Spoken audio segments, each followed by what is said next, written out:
Yo l'équipe Play Games, c'est Tim et on se retrouve pour une petite vidéo sur une news qui vient vraiment juste de tomber, je crois hier soir pendant la nuit. Donc c'est tout de suite parti pour faire une vidéo. En effet, le film Spider-Man No Way Home va ressortir pour 11 minutes seulement au cinéma. Donc je crois que ça va être vers le mois de septembre, début septembre, donc on verra bien sûr ça. Donc j'ai choisi un article pour un peu vous montrer, voilà. Comme ça m'aide en plus si j'oublie de dire des choses. Mais voilà, donc déjà on sait que le film, en tout cas cette version avec 11 minutes de plus, s'appellera Spider-Man No Way Home, The More Fun Stuff Version. Et donc qui sortira le week-end de la fête du travail. Alors là il parle aux États-Unis parce que l'article est américain. Donc je crois qu'en France il sortira le 7 septembre, si je dis pas de bêtises. Donc voilà, il sortira un peu avant. Aux États-Unis il sort le 2, je crois. Donc voilà, après la fin de toutes les informations, je vous donnerai mon avis concernant cette petite breaking news un peu. Parce que vous allez voir que je trouve pas ça forcément utile, mais on verra. Enfin si, pour eux, on verra, voilà.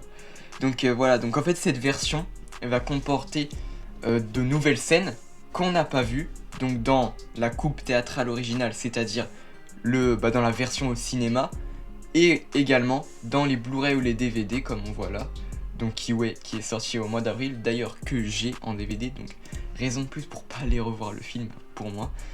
Donc bon, après les billets seront disponibles à l'achat, voilà.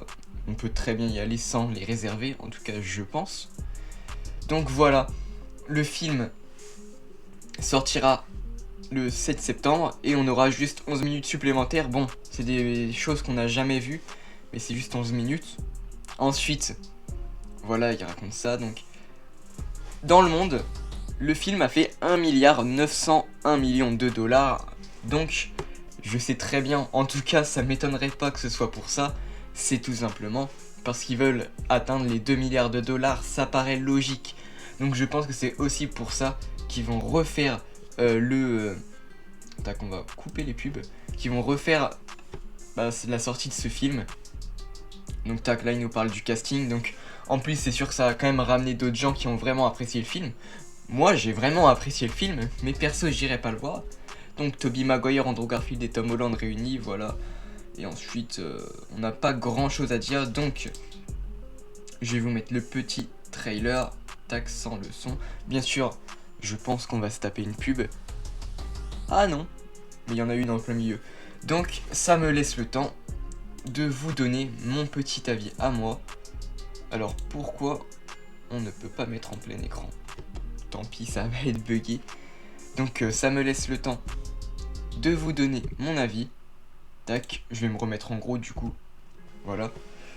Donc c'est vrai que moi, j'avoue, je vous le dis, personnellement, j'irai pas du tout revoir le film seulement pour 11 minutes. C'est comme si t'allais voir en fait un film au cinéma que t'as jamais vu, seulement pour voir 11 minutes. Après c'est sûr que cet argument, il est pas forcément valable parce que, honnêtement, quelqu'un qui va revoir Spider-Man No Way Home pour 11 minutes, honnêtement, à part des énormes fans, moi j'en suis un mais pas à ce point là, je pense que personne va aller voir Spider-Man No Way Home juste pour les 11 minutes. Je pense qu'il faut vraiment aussi l'avoir apprécié. C'est mon cas, mais personnellement, vous voyez, j'ai le DVD et tout. Donc, si je veux, je peux le regarder chez moi. Donc, c'est forcément plus simple. J'ai pas forcément envie de le voir au cinéma, encore une fois. En plus, faut payer et tout.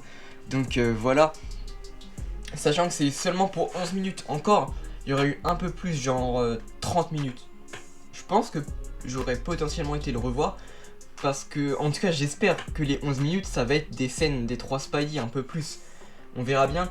De toute façon, je pense que les scènes vont fuiter rapidement. Hein, sachant que cette version, elle sort le 2 septembre aux États-Unis et le 7 en France. Donc ça se trouve, nous, on aura déjà 5 jours.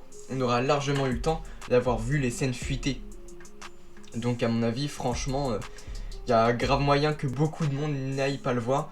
Après, est-ce que ils vont réussir à passer les 2 milliards? Je pense que c'est possible. Parce qu'avec Avatar déjà, qui était ressorti en Chine, je crois, après le Covid, ils avaient fait 100 millions de dollars. Donc je pense que là, sachant que ça ressort dans tout le monde, il y a grave moyen que ça le fasse. Après, en plus ils vont aussi ressortir Star Wars Rogue One je crois, au cinéma, ainsi que Avatar. Donc ça fait beaucoup de nouveaux films qui sortent, mais c'est vrai que août-septembre on n'a pas beaucoup de gros films. Parce que c'est surtout au mois d'octobre que ça reprend avec Halloween Ends ou encore Black Adam.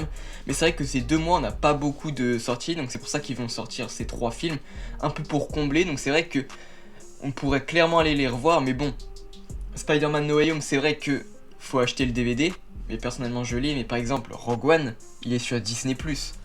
Avatar, je sais même pas, mais il me semble que oui. Donc c'est sûr, alors là, je dis pas le contraire, allez regarder le film au cinéma, c'est largement mieux pour l'expérience, pour l'immersion, pour le son et tout ce qui va avec en fait. C'est sûr que c'est mieux. Mais personnellement, je pense pas que j'irai les revoir. Avatar peut-être, parce que Avatar, j'ai pas eu la chance d'aller le voir au cinéma. Donc j'avoue que Avatar, je sais pas encore si j'irai le revoir au cinéma. En tout cas, c'est sûr que je le reverrai avant d'aller voir le 2. Mais c'est vrai qu'Avatar, il y a moyen quand même que j'aille le revoir au cinéma, parce que je l'ai jamais vu au cinéma. Donc c'est vrai que ça pourrait être une grosse expérience. Après les 2 autres, No Way Home, c'est sûr que non. Et Rogue One, je ne pense pas non plus. Rogue One, pareil, ça m'étonnerait, mais il y a un petit peu plus de chance que No Way Home, parce que Rogue One, je l'ai déjà vu, mais j'ai pas tellement de souvenirs en fait, parce que quand je l'ai vu, j'étais quand même assez jeune, j'avais 10 ans. Donc ça va, mais j'ai pas tellement de souvenirs, le film m'a pas forcément marqué. Et puis ils sortent ça pour la sortie de Star Wars Andor. Donc personnellement, je pense que Rogue One, je le regarderai potentiellement, mais plutôt chez moi encore, je pense, qu'au cinéma, pour me mettre dans le bain pour la série Andor. Mais voilà. Donc c'était tout pour cette petite vidéo, pour les informations qu'il faut savoir sur la nouvelle version de Spider-Man, ainsi que mon avis. J'espère qu'elle vous aura plu. D'ailleurs, je vous invite à 16h, on a le petit top 10 des plus gros succès du cinéma qui sort. Et vous allez voir qu'il y a Spider-Man No Way Home dedans. Donc je vous invite forcément à aller regarder cette vidéo. En plus, le montage a été fait par moi et surtout par mon cousin Drum Théode, donc qui fait des montages d'exception. Moi j'ai juste rajouté les images ou les trailers dessus, ainsi que les petites écritures s'il y a besoin d'en mettre. Mais il fait des montages hyper bien. Donc voilà, je vous invite vraiment à regarder la vidéo, parce que du coup j'ai pu la regarder comme c'est la mienne. Et elle est vraiment... En tout cas je l'aime bien, je trouve qu'elle est bien dynamique par rapport à certaines autres. Forcément aussi on s'améliore, mais elle est vraiment dynamique et bien montée. Et personnellement je trouve que c'est agréable de la regarder. Donc si vous avez le temps, n'hésitez pas à passer la regarder. Elle doit durer dans les alentours des 10 minutes. Donc voilà, c'est vraiment tout, même pour la petite promotion de la chaîne. Si vous avez aimé cette vidéo, n'hésitez pas à liker, partager, commenter et vous abonner si ce n'est pas encore fait. Sur ce, c'était Tim de la chaîne Play Games, la chaîne qui parle de tous les sujets. Et on se dit à la prochaine!